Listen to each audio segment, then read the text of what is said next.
Most people are still working. That's not a problem. People still wake up early, still answer emails, still sit in traffic pretending this week feels meaningfully different from the last one. The structure is still functioning, at least externally. But something underneath it feels weaker now, not economically, emotionally. You can feel it in conversations, in pauses, in the way people talk about the future now, not dramatically, quietly, like people stopped expecting life to improve, but haven't fully admitted it to themselves yet. That's a strange part. The future still exists. It just feels emotionally farther away. And for a lot of people, especially younger men, that distance changes everything. Because work was never just about survival. Work was supposed to lead somewhere. Not instantly, not perfectly, but direction mattered. You sacrificed now because later still feel reachable.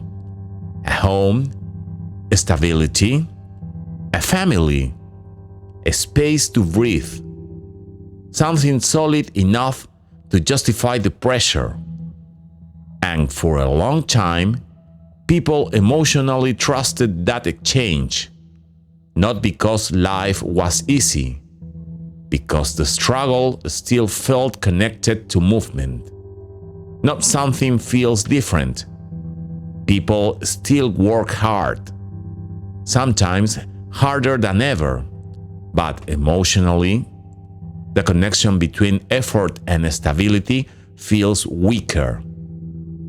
Not completely broken, just less believable. And once belief weakens, behavior changes slowly. You see it everywhere now. People delaying adulthood, delaying relationships, delaying children, delaying commitment. Not because they hate responsibility, because the future feels less stable than the sacrifice required to reach it. And no one really says this directly, because technically the structure still works. People still graduate, still get jobs, still rent apartments that somehow cost enough to feel fictional. The system still produces movement. But movement and progress are not always the same thing. That distinction matters, because modern systems survive through continuity, and continuity depends on participation. People continuing to work, continuing to consume, continuing to maintain the structure emotionally, even when belief weakens underneath it. That does not make the system evil. It makes it a system. Unstable systems eventually become protective of themselves, not intentionally, structurally. A stable system eventually protects continuity before mobility, which means preserving order slowly becomes more important than renewing opportunity. Again, not because something planned it, because systems drift toward self-preservation the same way organisms drift toward survival, quietly, automatically. And over time, pressure gets redistributed. Older generations often still emotionally trust the structure. They remember periods where effort felt more visibly connected to progress, where long hours eventually translated into ownership, into stability. into movement, not immediately, but eventually. That emotional memory matters because it creates trust.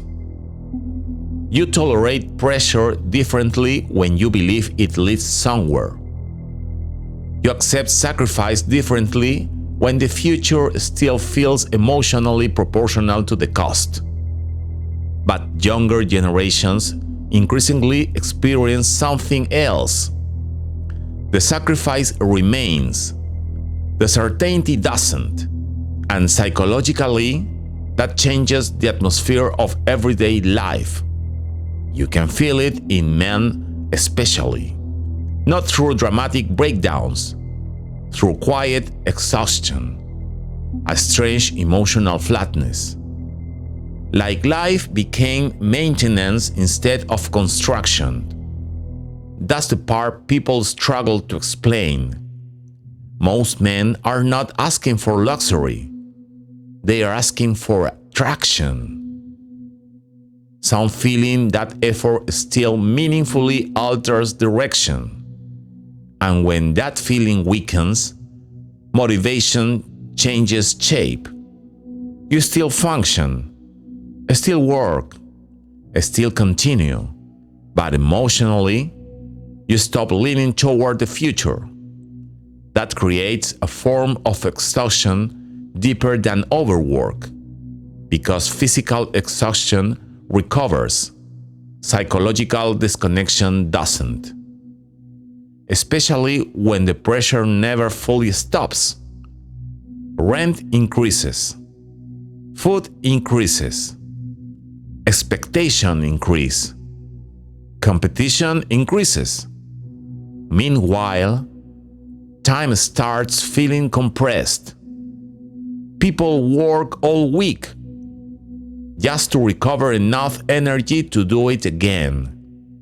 And eventually, the routine becomes emotionally surreal, not unbearable, just strangely empty.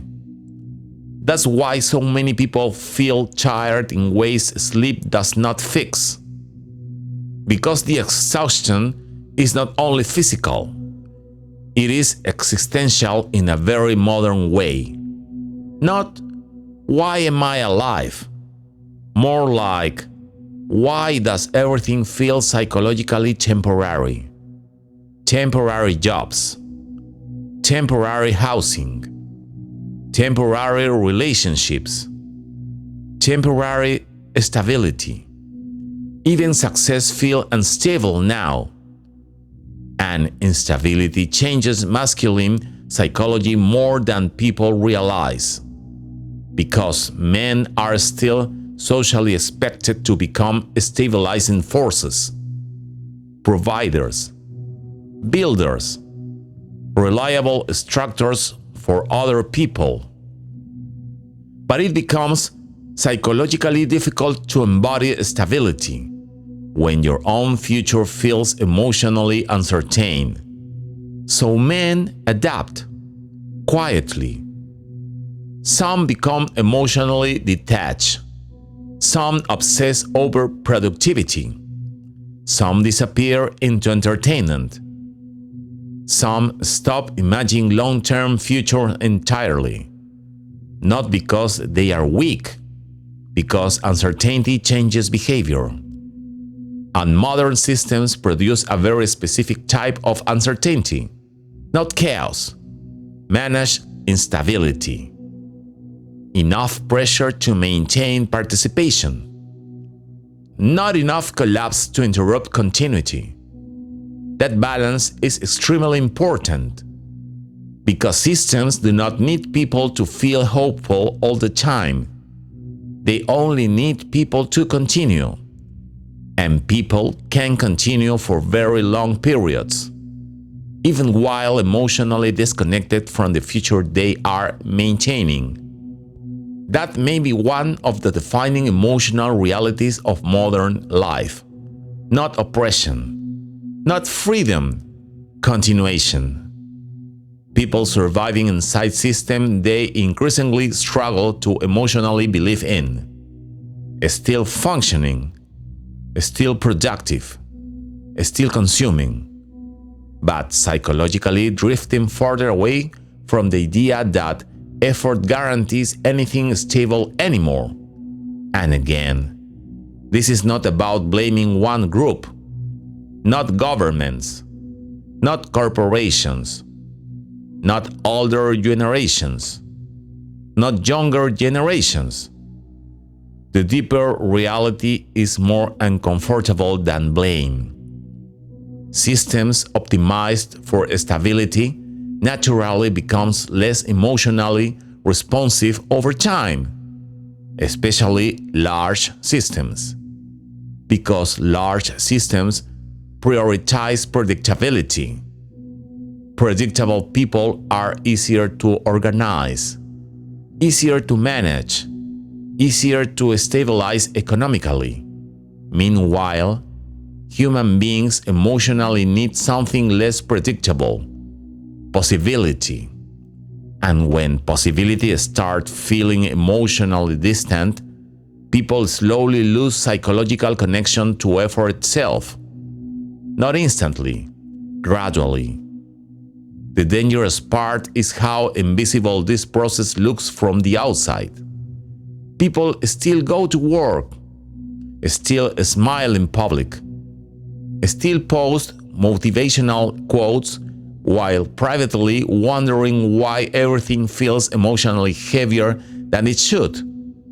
Modern life became extremely good at simulating normalcy. This is why this feeling is difficult to articulate. Nothing looks fully broken, but many people quietly feel emotionally trapped between pressure and uncertainty. Too stable to collapse, too unstable to relax. And over time, that tension changes people. It makes them cautious, emotionally defensive, chronically tired. Not because they lack discipline, because the nervous system eventually responds to prolonged instability the same way the body responds to prolonged stress, by conserving energy, by reducing emotional risk, by expecting less from the future. And once that happens, something important disappears. Not ambition, not intelligence, trust. The quiet trust that effort still leads somewhere meaningful. Without that trust, people still continue, but emotionally, they begin surviving instead of building. And maybe that is the realization quietly spreading beneath modern life right now. The future did not disappear, but emotionally, many people no longer feel connected to it.